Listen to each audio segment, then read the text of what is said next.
So talagang yung mga evidences na hawak nyo ngayon, matibay na may trap talaga na planong gawin, not just with ES Recto, maging sa iba pa nating matataas na opisyales. Malinaw po kay Is Recto. Pero ngayon po, nung tinitingnan namin yung anggulo na masyadong coordinated, at sabi ko nga, isa pang kilalang law office yung lumulutang, eh medyo nagkakaroon po ng itsura, ng hulma, yung mga sapantahan na mukhang may iba pa po gustong biktimahin.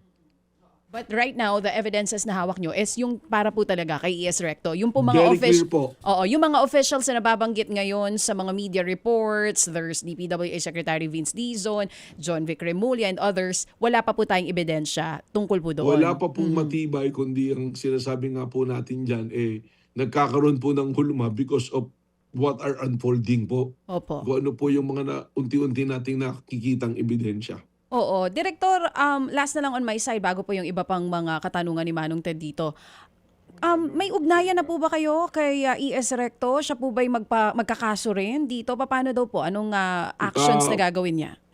Meron po, inihintay po niyang matapos yung investigasyon, and that will be the time that he will do his legal actions po. Oo. Is he going to make a public statement or hindi na po diretso kaso na ito?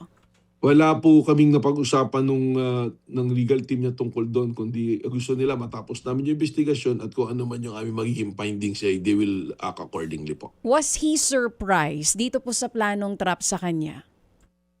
Well, nagulat po siya sapagkat unang-una hindi niya rin po kilala yung mga tao na ipinakita namin.